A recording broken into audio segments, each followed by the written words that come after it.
1967년도에 그 마텐 세리그만이라는 분이 실험을 했어요. 그 개를 갖다 24마리를 데려와서 8마리씩 세 그룹을 이렇게 나눠 가지고 A란 그룹에게 전기 충격을 가하고 B란 그룹에도 전기 충격을 가하고 C란 그룹은 전기 충격을 가하지 않았어요. 가둬놓기만 했는데 A란 그룹과 B그룹의 8마리는 전기 충격을 가하니 얼마나 힘들겠어요. 근데 A그룹에는 전기 충격을 가할 때 앞에 이렇게 스위치가 하나 있어가지고 개가 코를 이렇게 딱 누르면 전기가 딱 끊어지게 해놨어요. B는 없어요. 그랬더니 개가 막 힘들다 그렇게 딱 됐는데 전기가 끊어지는 거예요. 학습이 된 거죠. 그러니까 또 전기를 주니까 막 하다가 또 우연인 줄 알고 또 됐는데 다 끊어지는 거예요. 이게 학습이 되니까 전기 충격이 와도 견디는 거죠. 견디다가 충격이 오면 또 달려가서 누르고 이렇게 학습이 되는 거예요. 근데 B그룹은 이거 눌러도 전기가 계속 오는 거예요. 얼마나 고통스러울 거예요. 그래서 세상 말로는 개팔차다 그러는데 힘든 거죠. 눌러도. 근데 C그룹은 아무것도 없어요. 그냥 묶어놓은 거예요. 이렇게 개를. 그러다가 이제 이 학습이 된 다음에 옆에 문을 살짝 열었는데 이게 턱이 있는데 공간에 나갈 수 있도록 그 문을 열어놓으니까 이 턱만 넘어가면 밖으로 나갈 수가 있는 거예요. 근데 이제 이 A그룹은 전기 충격을 가했지만 계속해서 소망을 잊지 않으니까 이렇게 문을 열어놨을 때 금방 뛰어나가더라는 거죠. 근데 C그룹은 그냥 묶어놓으니까 얼마나 답답해요. 문이 열리니까 이 턱 확 뛰어넘는 거예요. 그래서 다 나가버리더라고요. 문제는 B그룹이에요. 전기 충격을 가할 때 계속해서 고통당하고 그러니까는 나중에는 문을 열어놔도 나가지를 않는다.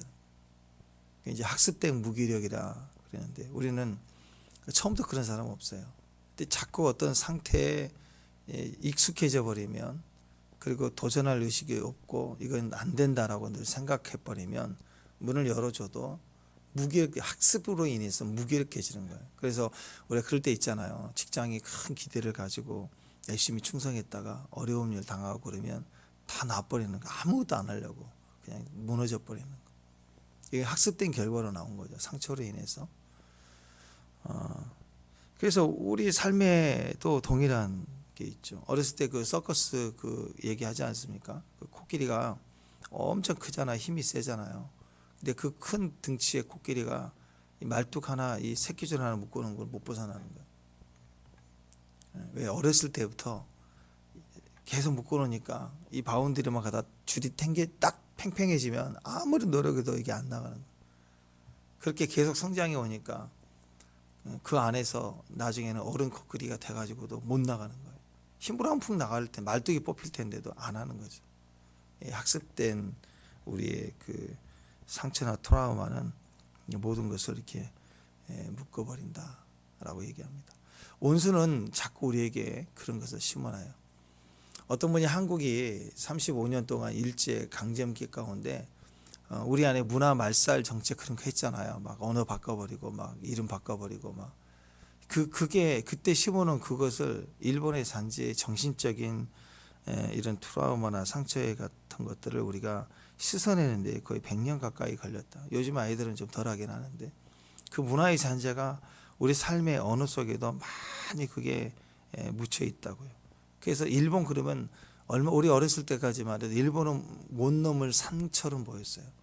정기, 경제, 문화 뭐 어떤 것이든 일제 일본도 잘 나갔고 그래서 뭐 어떤 전기 제품 뭐 하나하나 일제 그러면 되게 우리나라는 도저히 따라갈 수 없는 그런 산으로만 넘겼고 못 넘어갔죠. 이게 기술이 실제로 적을 수도 있지만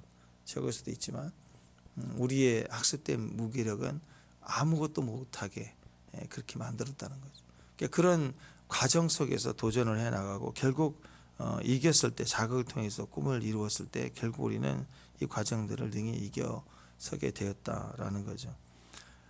이스라엘에 하나님께서 언약을 2번 줬습니다. 첫 번째는 출애굽하자마자 우리가 시내산 언약이라고 그러잖아요. 출애굽하자마자 시내산에 이르렀을 때 모세가 하나님의 언약을 받아서 같이 시내산 언약이다 이렇게 하지 않습니까? 그리고 이제 모압 언약이라고 그래서 40년이 다 지나고 이제 가나안으로 들어가기, 요단을 건너서 가나안 들어가기 바로 그 직전에 그 맞은편에 있는 땅이 모압 땅이거든요. 그래서 그곳에서 하나님의 언약을 맺었습니다. 시작에서는 시내산 언약, 나중에는 모압 언약. 대상이 다르죠.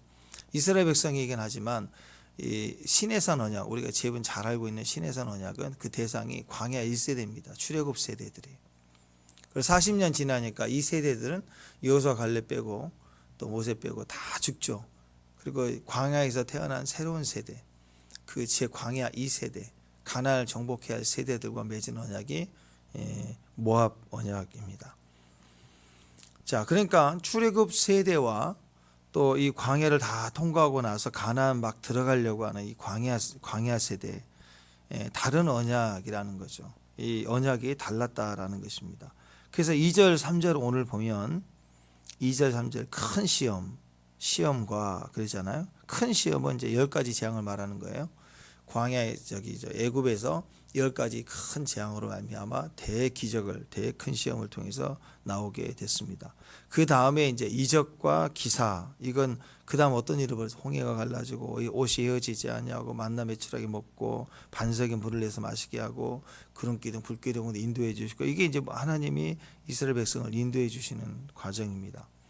그래서 광야 1세대 시내산 언약의 세대, 그들에게는 하나님이 기적과 능력 엄청나게 보였죠. 성경에 나와 있는 기적 중에 막 한 나라를, 세계 최강대국을 10가지로 그냥 초토해 버렸잖아요. 그리고 그 민족을 한 사람 구출해낸, 라이언 일병 구하기가 아니에요. 그 민족을 구원해냈다고. 이게 기가 막힌 일 아닙니까? 이런 역사를 해 주셨을 때 기적과 능력은 부족함이 없었겠죠. 근데 우리가 생각할 때 그래요. 이런 기적들을 확 주시면 그냥 우리 현재 삶에 그냥 확 열어주시고 그냥 쾅 나타나게 해주시고 막 뒤집어 까버리고 원수는 다 초토해버리고 막 땅에 삼켜버리고 막 그러면 잘 믿을 것 같죠. 막 대단히 믿을 것 같아.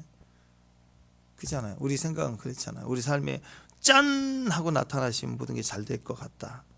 근데 결과를 보십시오. 그 1세대는 다 죽었어요. 1세대는 다 죽었다고. 근데 광야 2세대는 또 다른 게 있어요. 죽어라 40년 동안 열심히 쫓아다닌 것 봐. 광야에서 태어났어요. 그게 경험한 세상의 전부예요. 물론 그들이 태어날 때부터 만나를 먹고 또 매일 만나가 떨어졌죠. 광야에 있었지만 불기둥 구름기둥 인도해 줬죠. 자, 이스라엘의 역사 가운데 초자연적으로만 생계가 초자연적으로만 가능했던 것이 광야 세대인데, 이 광야 2세대는 태어날 때부터 그걸 경험했고 그게 늘 익숙한 줄 아는 거예요. 그게 늘 만나 떨어지는 거네. 우리 태어났을 때 비가 내리는구나 그러지, 그렇게 생각하는 거잖아요. 그것처럼 만나 주우러 가자, 익숙한 거예요. 낮에는 구름기둥이 이렇게 덮어주네, 그늘이 있구나, 또 밤에는 불기둥이 있구나. 이게 자연현상이나 익숙한 현상으로 보는 거죠. 그러니까 기적이 상식이 되고 그냥 익숙한 거예요. 이렇게 이스라엘 대하여 막 대역전극이 벌어지고 막 이런 재앙이 임하고 이런 건 아닌데, 크고 빛나는 건 아닌데 그냥 익숙한, 빨래 처음부터 안 했으니까 세탁기 건조기 없어도 되는 세대예요. 그냥 늘 그냥 기적이 삶이 그냥 기적이 그렇게 되어지는 인식이 있었던 거죠. 근데 딱 하나 틀렸다는 거예요. 딱 하나가 틀려요. 4절이 틀려요. 4절 한번 읽겠습니다. 4절 시작.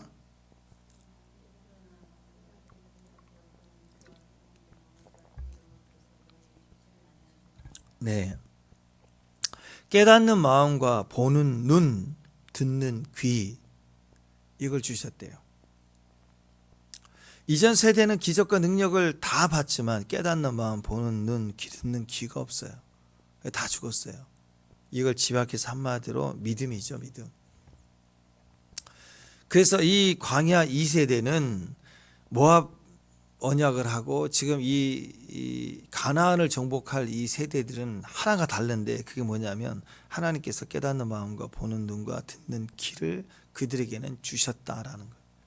그러니까 이것은 그냥 그 1세대에게 그냥 축 주면 받는 게 아니고 이걸 살아내야 되는 거예요. 말씀을 따라 살아내며 체험할 때, 우리가 체험한다는 거 뭐 이론 학습이 아니라 체험 학습이라는 거 뭐예요? 현장에 가서 눈으로 보고 만지고 느끼고 그걸 체험 학습이라고 하잖아요. 광야 2세들은 그걸 한 거예요. 현장에서 말씀을 따라 순종해 가면서 그걸 계속 반복하는 과정을 통해서 보고 듣고 만지고 깨닫고 알고 생각하고, 아 그렇구나를 이론만 앉아서 배운 게 아니라 실제로 체험했다는 거예요. 체험했기 때문에 얻어지는 결과를 깨닫는 마음, 보는 눈, 듣는 귀를 주셨다는 거예요. 이건 이렇게 은사로 탁 던져주면 되는 그걸 말하는 게 아닙니다. 우리는 지금 현장에서, 우리는 우리의 가정, 교회, 현재 우리 직장이나 상황에서 우리는 믿음으로 살아야 되는 이유가 있죠. 우리를 그렇게 기적 팡 주고 탁 떠나가서 은혜를 주고 땡, 그게 아니라 우리는 말씀이 과연 그런가 하고 우리 삶에 그걸 체험해야 돼요.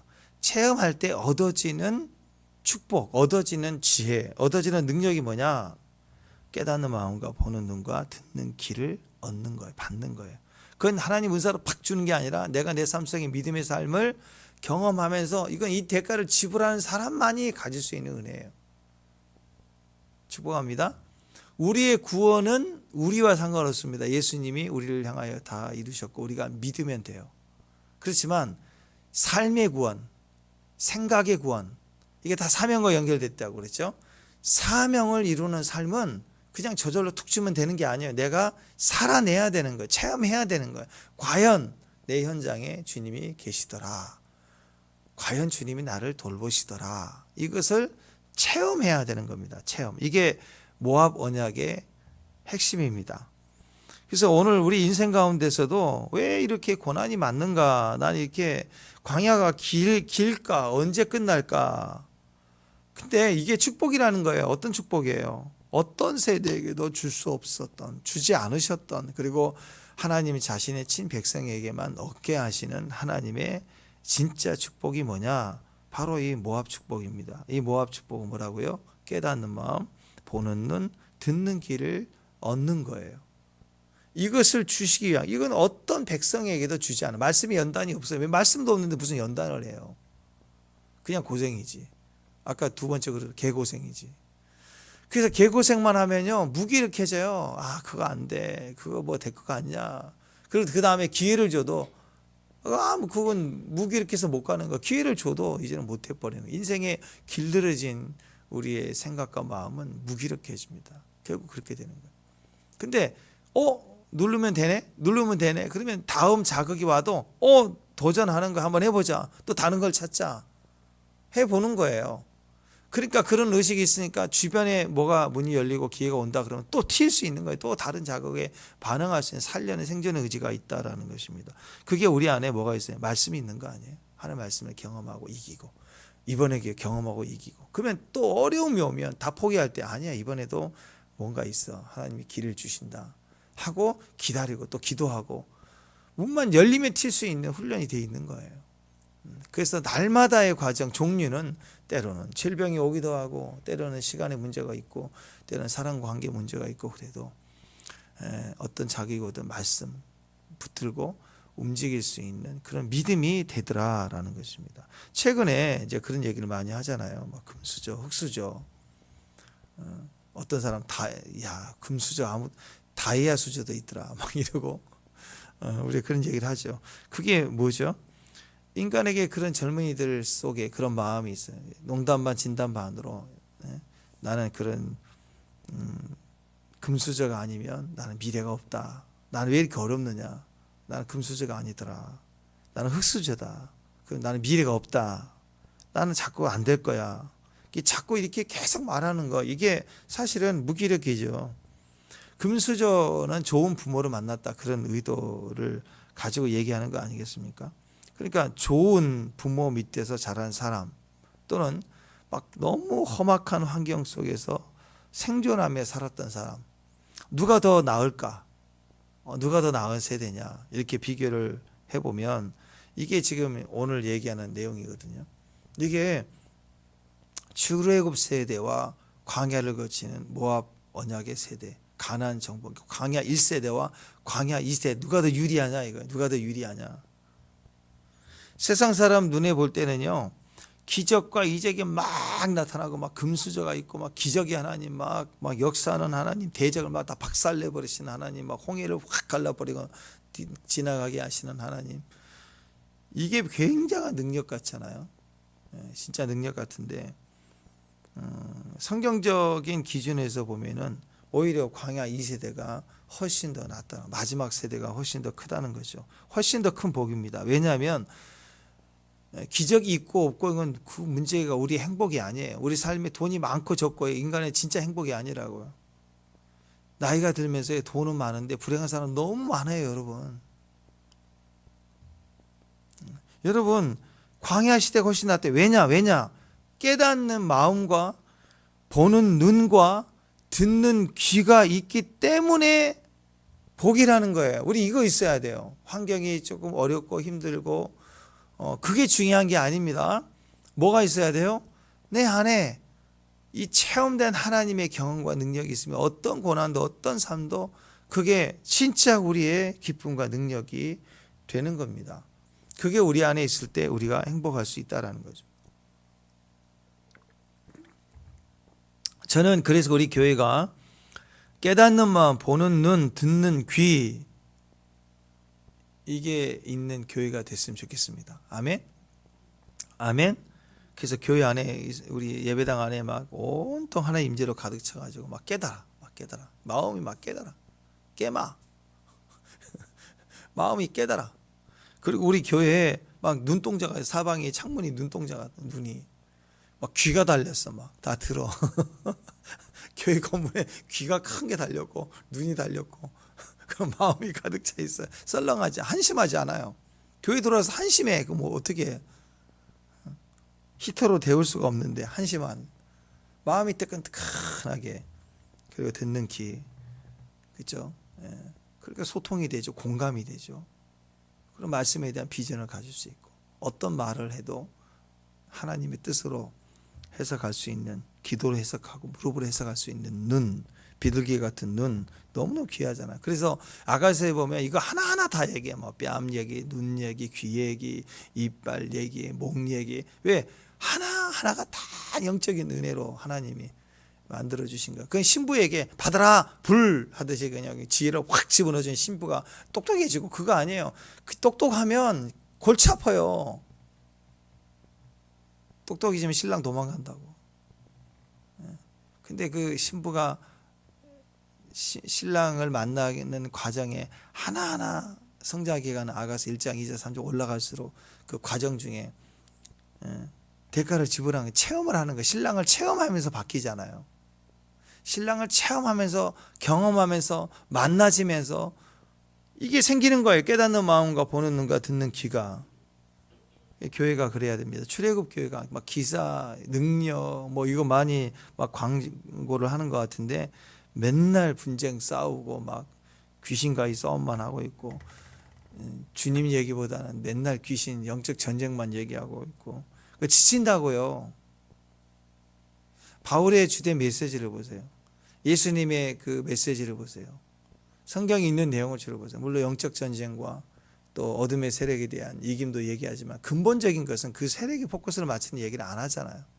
주님도 축사사역을 했지만 축사사역을 집중해서 하시는 분이 아니에요. 자기들이 드러나고 막 무슨 상관이 있나이까 하고 막 우리는 얻지 못합니다 막 이럴 때 현장에서 간영을 쫓아내시고 하셨지만, 주님의 주된 기준은 사도 바울도 마찬가지고 하나님의 나라예요. 하나님의 나라. 오직 아버지의 음성을 듣고 그분이 말씀하신 것을 따라 살았다. 그거 외에는 아무것도 없습니다. 십자가, 부활, 성령의 충만한 가운데서 우리는 이거 얻어야 돼요. 깨닫는 마음이. 그 다음에 봐야 되고 들어야 돼요. 귀가 있어야 되고 눈이 있어야 된다. 이건 오직 하나님 말씀대로 순종해 가는 현장에서만 얻어지는 거예요. 현장에서 현장 실습을 해야 됩니다. 현장 학습을 해야지만 돼요. 잘못된 학습하면 큰일 납니다. 두 번째 그룹의 개들처럼 개팔자 되는 거예요. 정말 개고생하는 거예요. 그러면은 개고생하고 나면 연단이 아니에요. 개고생은 무기력해지는 거예요. 아무것도 못 해버리는 거예요. 바보 돼버리는 거예요. 그래서 주변 사람이 야, 저 사람 옛날에 참 똑똑했는데 왜 저렇게 살지? 이렇게 돼버린다고요. 기회를 줘도 안 움직여요. 몸이 무기력. 왜? 학습됐기 때문에. 우리에게는 진짜 체험이 필요합니다. 개고생이 아니라 그리스도라는 십자가가 어리석어 보이지만 붙드는 거예요. 기도하는 거예요. 새벽을 도전하고 시작해 보는 거예요. 그때 강한 세대가 되는 거예요. 강한 세대. 진짜 강한 세대는 능력, 기적, 은사, 금수저, 조건이 좋은 거 그런 거 아니에요. 진짜 좋은 것은 스펙이 아닙니다. 진짜 좋은 것은 말씀대로 순종한 체험이에요. 마음이에요. 눈이에요. 귀예요. 귀. 세상에 달라붙어 있는 정보력이 있는 그런 귀가 아니라 하나님 음성을 듣는 귀예요. 귀. 이걸 체험했다는 거예요.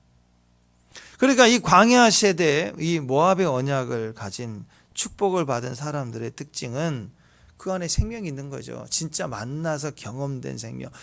이 성경 책으로만 읽은 거 말고 체험. 여러분이 실제로 체험하고 나서 성경을 보면 이게 내 체험을 간증해 놓은 것처럼 나와 연결이 됩니다.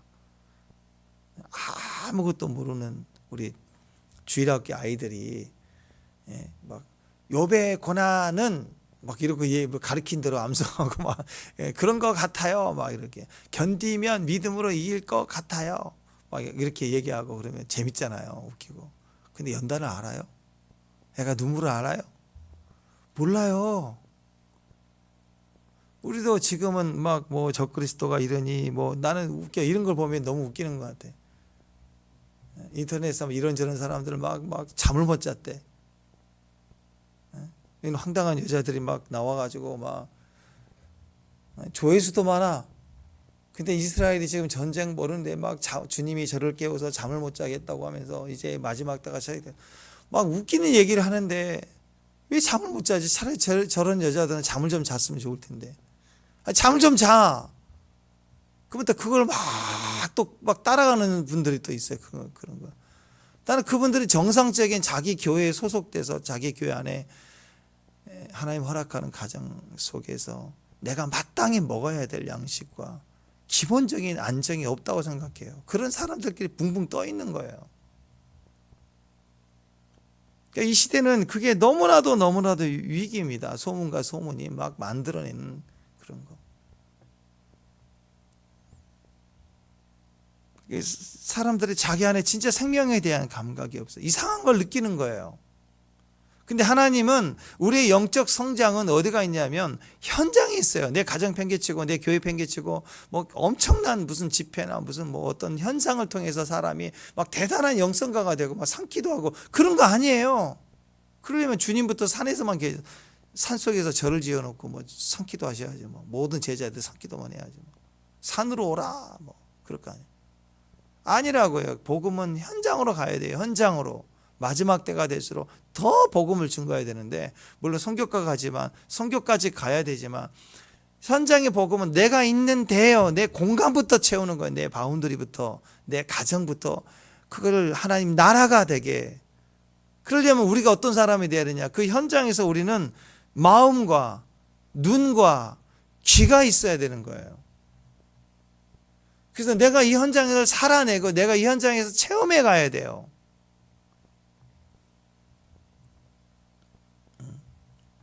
그래서 소문으로만 들은 하나님이 아니라 문자로만 읽은 하나님이 아니라 자기가 보고 체험하는 하나님, 그 하나님이니까 내 안에 생명이 강력해지는 거예요. 생명이 변화되는 거예요. 내 목숨이 아닙니다. 고생하면 목숨 때문에 힘들어요. 나 때문에 에고 자. 근데 내 안에 생명이 풍성해지면 환경을 해석하는 게 다르다고요. 어떤 사람은 예배로 해석해요. 어떤 사람은 기도로 해석해요. 어떤 분은 그걸 선교로 풀어내요. 신기합니다. 저는 이번에 선교도 기대를 하는데 갔다 오면 뭐 그냥 섬기고 오는 거겠죠. 최선을 다해서. 근데 어떤 사람들은 삶의 현장이 옮겨지고 이동이 된다고 변화들이.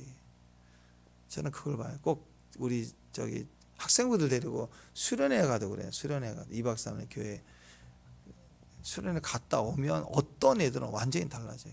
그때 그 수련회가 마치 그 아이에게 예비된 것처럼 그런 돌파가 일어나도록 환경에 깨짐이 일어나고 뭔가 변화가 일어나는 걸 봐요. 그러니까 그런 도전들을 하는 거예요. 교회는 그걸 바라는 건 아닌데 내 부르심의 속에서 내가 하나님을 적극적으로 만나고 체험하는 것을 그걸 선교로 풀어가는 거고, 어떤 사람은 기도로 매달려 풀어가기도 하고, 때로는 예배에 한 번 예배를 드릴 때마다 전후가 달라져요. 깨져버리는 거예요. 뭔가가 브레이크아웃 돼요. 팍 뭐가 발생한다고.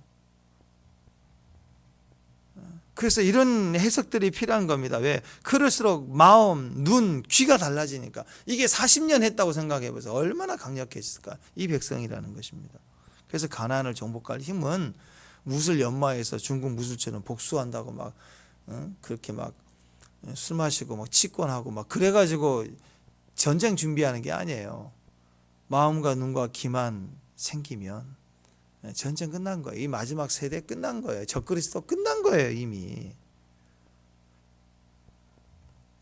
그래서 우리 11절 12절 보면 여호와 앞에 서 있는 것 그랬어요. 여호와 앞에 있는 것, 여호와 앞에 서 있는 게 뭐냐? 12절 자, 읽어보세요. 시작. 내 하나님 여호와의 언약에 참여하여 또 내 하나님 여호와는 오늘 내게 하시는 맹세에 참여해야 돼요. 여호와 앞에 서 있는 거 뭐냐? 나중에 우리가 하나님 앞에 설 때도 마찬가지입니다. 나중에 우리 마지막 때 주님 앞에 서겠죠. 아멘. 선다고요. 기쁘지 않아요? 막 끌려가가지고 개처럼 끌려가가지고 거기서 막 심판받고, 우리는 그런 세대 아니에요. 우리는 심판받을 세대가 아니라고. 내 아버지 앞에, 내 사랑하는 신랑 앞에 서는 것처럼, 신부가 서는 것처럼 주님 앞에 서게 된다고요. 그때 뭐가 서겠어요? 뭘 가지고 서겠어요? 내가 말씀을 이 현장에서 체험한 것 가지고 서는 거예요. 그냥 존재가 쓴다면 예수 믿을 때 지금 죽은 그 영이 똑같은 거예요. 그냥 그걸로 가는 거예요. 근데 왜 살아가야 됩니까? 구원 받았는데도 왜 살아가야 되는가? 사명이에요. 상급이에요. 살아온 체험을 가진 거, 내가 참여했던 거, 언약에 참여했던 거, 하나님이 내게 맹세하신 것에 참여했던 거 가지고 서는 거예요. 우리가 그 앞에 선 것이 뭐냐? 체험했던 거 가진 거. 내가 서야 돼요. 내가 서야 돼요. 내가 체험한 내가 서야 된다고. 조상들이 믿고 헌신했던 거 따라 저도 왔습니다. 그거 안 통해요. 상급 없어요. 내가 헌신하고 믿고 만나졌던 믿음 가지고 서는 거예요. 믿음 가지고 살아왔던 과정, 그 승리를 가지고 서야 되는 거예요. 그 영광을 가지고 내가 해야 됩니다. 그래서 예수님이 마태복음 16장에 보면 했잖아요. 가이사랴 빌립보에서 예수님 질문했잖아요. 사람들이 나를 누구라 하느냐? 그랬더니 뭐 세례 요한이다, 엘리야다, 뭐 예레미야다, 뭐 또 다른 선지자 중에 하나다. 그랬더니 예수님은 그거 듣고 싶은 게 아니었죠. 네 조상들의 이스라엘 백성들을 말하고 신앙의 선배들을 간증했던 거, 그 하나님이 당신이십니다. 이거 안 듣고 싶은 거예요. 그래서 예수님 질문하시죠. 그러면 너희는 나를 누구라 하느냐? 그게 진짜 신앙, 구원이 있고 능력이 있고 사명이 있는 자들의 고백 아닌가요? 네가 느끼는 게 뭐냐? 네가 보는 게 뭐냐? 네가 듣는 게 뭐냐? 사람들이 말하는 거 하지 말고 너는 어떻게 생각하느냐? 이게 큐티예요, 큐티. 그 순간순간 말씀 환경 속에 내가 느끼고 보고 아는 것을 고백해야 되는 거예요. 주는 그리스도의 살아계신 하나님의 아들이십니다. 이 고백은요, 출애굽 고백이 아니에요. 광야 세대를 거쳐온 모압 언약의 세대라고, 가나안 정복 세대 고백이라고. 주는 그리스도 살아계신. 이건 내가 경험해야지만 하는 거예요. 베드로가 신앙 초기에 고백한 게 아니에요. 예수를 만나고 경험하고 가장 가까이, 많은 제자들 중에서도 가장 가까이에서 수제자로서 예수님을 섬겨오면서 알았던 거예요. 그건 계시로 하나님이 주신 거예요. 하나님의 계시를 주신 거지만 말씀을 체험했기 때문에 고백이 나오는 거예요. 저절로 주시는 게 아닙니다. 말씀을 살아내야 되는 거예요.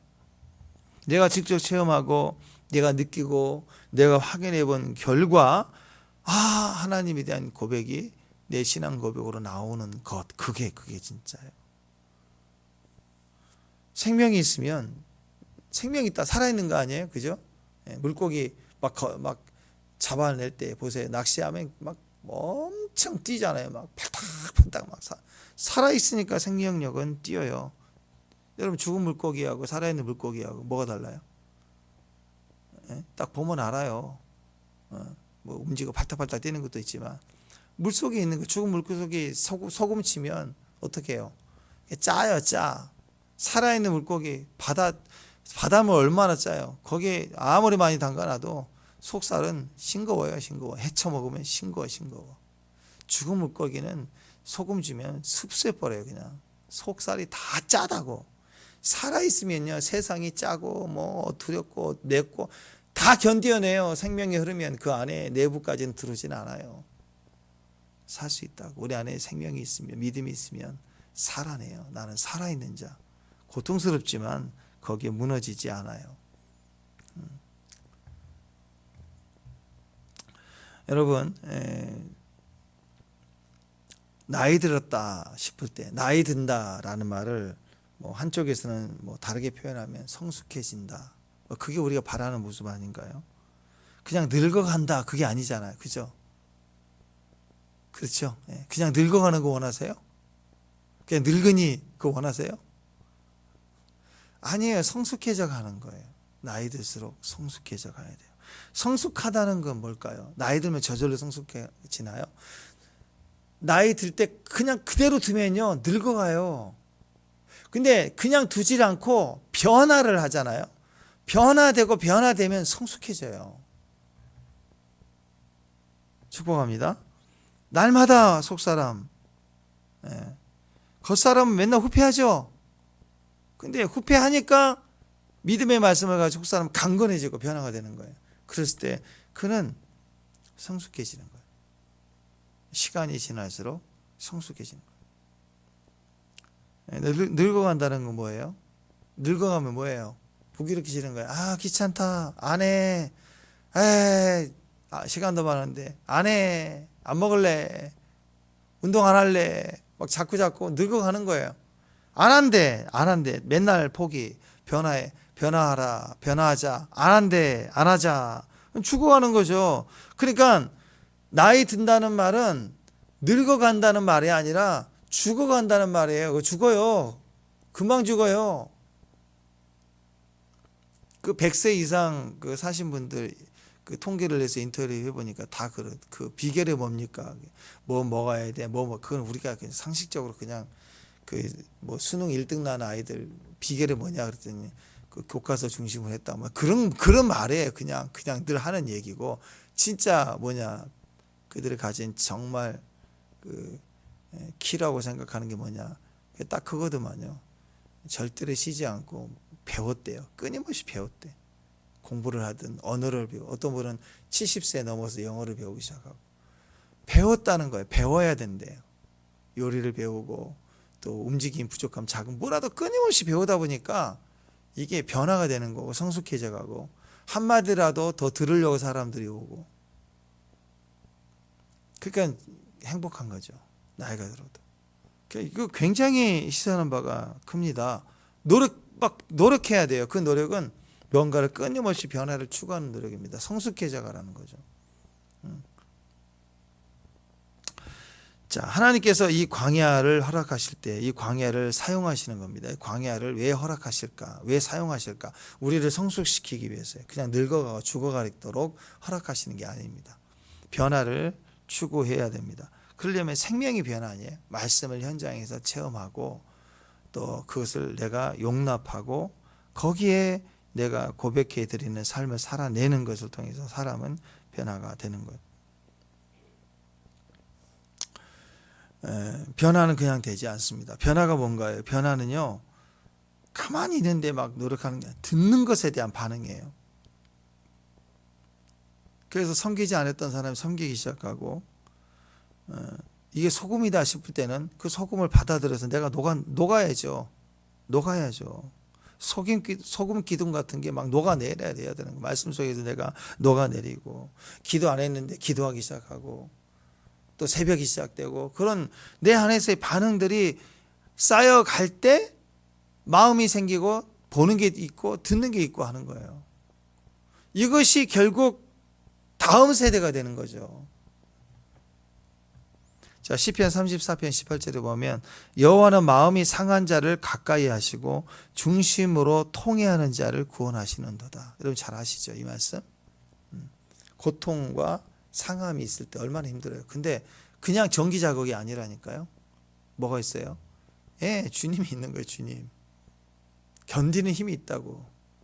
그러니까 기회만 있으면 언제니 다시 오뚜기처럼 일어서는 거 흔들리죠. 밀면 흔들리는데 다시 일어서잖아요. 그 걱정 안 해요. 주님이 계시니까. 통회하는 자를 구원하신다 할 때 그 통회하다라는 단어가 이제 다카라는 단어인데요. 성경 한 20번 정도 이렇게 나오는 단어입니다. 뭐냐면 이 단어가 가루, 먼지, 티끌 부셔버리고 흩어버리다. 미세먼지 생각하면 돼요. 아주 가루로 빻아가지고 훅 불어버리는 걸 얘기해요. 이게 통해예요. 그냥 마음이 아픈 게 아니죠. 완전히 내가 상처를 입고 고통스러워서 가슴을 막 아프고 가슴 치잖아요. 그죠? 통해한다 그러면 어떻게 통해하는 거 이래요? 아, 나 통해. 등짝 아, 나 통해. 이게 통해예요? 가슴을 치잖아요. 아파가지고 막 울잖아요. 통해. 그러면 마음이 어떻게 돼요? 산산이 부서지고 깨지고 박살이 나고 돌이 되고 가루가 되고 바람이 훅 불면 확 날아가 버리는 거예요. 이게 통해예요. 이 단어를 어디에 쓰여있냐면요. 이게 통해한다는 이 단어 가루로 만들어 버린다. 어디에 하나님이 이스라엘 백성들에게 제사를 드리게 한 5가지 제사 중에 소제라는 게 있어요. 소제. 고운 가루로 만들게 하셨어요. 빻아가지고 고운 가루, 거친 거 없어야 돼요. 완전히 고운 가루가 되도록 빻아가지고 소제로 드리는 거예요. 여호와 앞에 소제로 고운 가루로 예물을 삼아 그 위에 기름을 붓고 하나님께 드리는 제사예요. 그러니까 통회하는 자, 내 가슴이 환경 때문에 고통스럽지만 예수님 저 어떻게 합니까? 주여 하면서 가슴을 치고 주여 하고 가슴을 치면 이 마음이라는 게요 아주 빠져버려요. 빠가지고 고운 가루가 돼갖고 그러면 그게 내 자신이 소재로 드려지는 거예요. 내 마음이 소재로 하나님께 드려. 그러니까 하나님이 그를 구원해 주시는 거예요. 예배를 들으시니까 예배를 받으시니까 우리를 구원해 주시는 것입니다. 통해가 뭐라고요? 마음이 고운 가루가 되도록 박살난 사람이. 근데 이게 기도만 하면 마음이 박살나집니까? 어때요? 막 산속에서 막 산기도 하고 20일 40일 금식하고 기도하면 마음이 박살나지나요? 가루가 되나요? 아니에요. 환경에서 얻어 터져야 돼요. 그리고 그걸로만 안 돼요. 전기 자극만 가지면 무기력해진다고 개고생한다고. 그게 뭐가 필요해요? 말씀 붙들고 하나님 앞에서 통해하는 마음을 고백해야 되고 주여 하고 엎드리고 기도해야 되고 그러면 이 마음이 빠가지고 이게 하나님께 제사로 드려지는 거예요. 하나님 받아주시는 거죠. 그래서 예배자는 자기가 없어요. 예배자는 우리말로 해석하면 이미 자기를 끝장낸 사람이에요. 누가? 환경이 아닙니다. 내가. 예배는 스스로예요. 우리가 흔히 구별을 할 때 찬양과 예배, 찬양과 경배 하잖아요. 찬양은 그의 이름이에요. 바람이 불면 나뭇가지가 탁 춤을 추고 돌이 떨어지면 떼꾸르르르르 떼떼구르르 떨어지는 돌소리도 찬양하고 이건 다 하나님이 여호와의 찬양, 바다 물결의 찬양. 우리도 그래요. 상한 심령 중에 찬양할 수 있어요. 그의 이름을 높이고. 찬양의 힘이 대단합니다. 나와 상관없는 얘기니까 언제든지 찬양할 수 있어요. 그래서 I will phrase로. 찬양은 나 찬양한 마음에 안 나는데 이건 바보예요. 우리는 언제든지 찬양할 수 있어요. 왜? 나와 상관없어요. 그분의 이야기니까. 하나님 위대하십니다. 주의 보좌를 성삼위 하나님을 이야기하는 거. 그게 힘과 능력과 기적의 행하심이 있다는 거. 찬양이 얼마나 커요. 근데 그것만 있는 게 아니라 이제 너의 얘기는 뭐냐? 나를 깨트리고 내 스스로 엎드려 자원해서 주님을 만나는 걸 경배라고. 이게 지성소예요. 지성소. 모든 자가 천지 만물 우주가 다 포함해 찬양을 해야 됩니다. 그러나 예배는 하나님의 종들에게만 있어요. 하나님의 신부들만이 가지는 마음이에요. 개인적으로 엎드리는 스스로. 그러니까 통해하라고 하는 이 고운 가루는 내가 나를 빠내는 거예요. 내가 나를 가루로 만들어야 되는 거예요. 이건 찬양이 아니에요. 함께하는 공예배가 아니에요. 내 개인이 나를 깨트려서 가루가 돼서 박살내는 스스로 박살내는 사람들만이 드려질 수 있는 게 통회하는 심령이에요. 예배라고.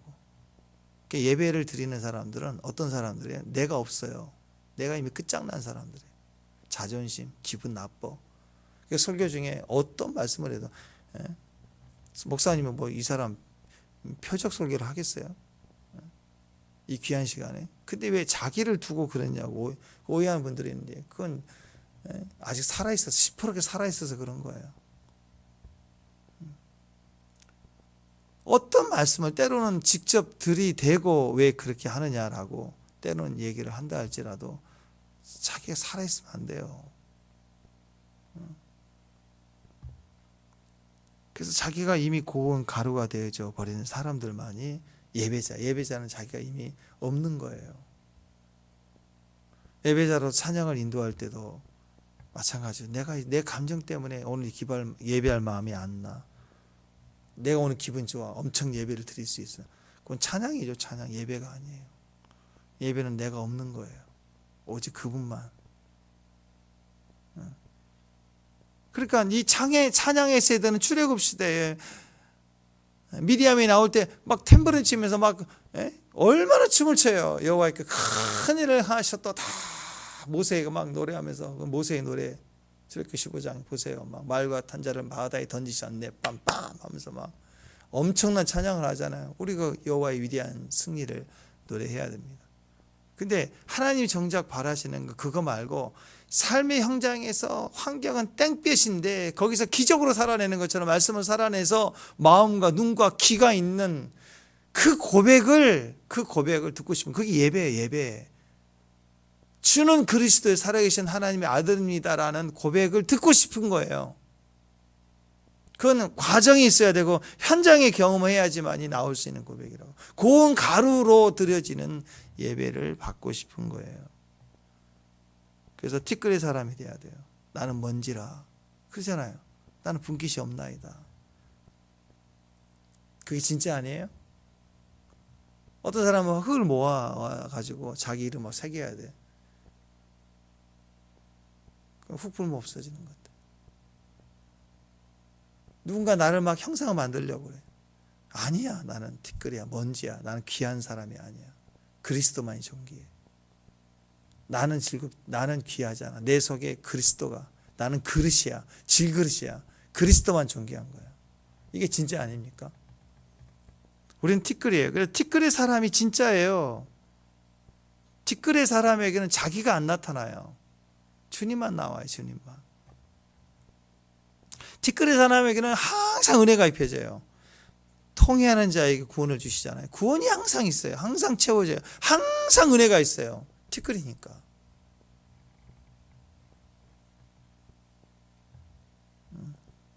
그 티끌의 사람에게는 사람이 하나님처럼 자꾸 창조하려고 그래요. 티끌은 자기를 모아서 흙을 막 빚어갖고 뭘 만들려고 그래요. 형상을 만들려고 한다고. 진짜 고운 가루로 들여지면 그 고운 가루를 주님이 어떻게 해요? 기름을 부어요. 물이 아니라 기름을 부어서 주님이 고운 가루를 빚어요. 빚어서 성령의 기름을 부어서 하나님 거기에다가 응답을 하신다고. 하나님 우리를 만들어 가시고 창조해 가시는 능력이 거기 있는 것입니다. 그러니까 여러분 우리는 티끌의 사람이에요. 교만한 자가 되면 겸손해야 됩니다. 그래서 오늘 말씀처럼 예배자의 자리에 티끌인 사람이 돼서 하나님 말씀하실 때 깨닫는 마음, 보는 눈, 듣는 귀를 가진 믿음의 종들이 되시길 바랍니다.